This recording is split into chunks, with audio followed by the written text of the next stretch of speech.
We are red and we stand for the rights, regulations, equality and diversity. And the scale in the middle of our logo represents the balance between the employees and the employers. Today we're going to talk to you about zero-hour contracts, and we're going to talk about some of the issues and strategies in which those issues can be prevented. So let's just start with saying what a contract is. A contract is a written statement between an employee and an employer, and it must include things such as working hours. As we know, there has been a rise in zero-hour contracts, and those hours do not have to be stated. There are also different employment statuses, and the way that tribunals look at it is using the three-stage model. They ask themselves, does the person provide their own skill? Does the employer have any control over the employee? And they look at other divisions of the contract, which will give them a better understanding of whether someone's a worker, an employee, or a self-employed. So the CIPD suggests that over 1 million zero-hour contracts are used in the UK. This therefore suggests a large proportion.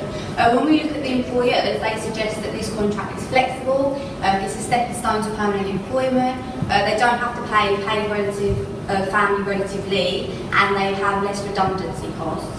When looking at employees, this is where the exploitation lies. So they have more financial risks and rely on payday loans, and they don't get the permanent employment that they're offered at the end of the contract. We're also going to look at the self-employed, so an example is going to be the Uber drivers. So with self-employed, 1 in 10 people who are self-employed, who think they're self-employed, are actually not, they're actually workers.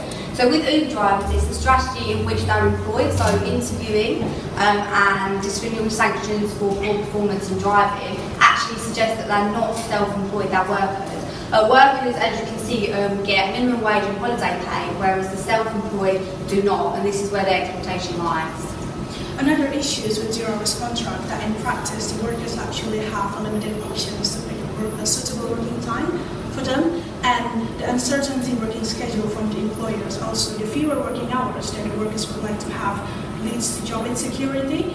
They experience lack of personal autonomy or lack of control, which disrupted their work-life balance. For example, when they face conflict between family commitment and working responsibility.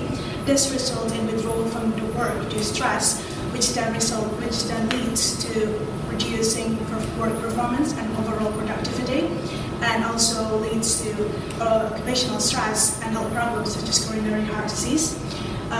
This is what the diathesis stress model suggests, how instability leads to vulnerability and results in mental and physical illnesses. However, there are a number of strategies that can be put in use to prevent this type of issues. An important one is person-job fit, as a way of finding the right individual for the job. This can be achieved by using comprehensive assessment tools to evaluate the ideal attributes that an individual should have for that particular job.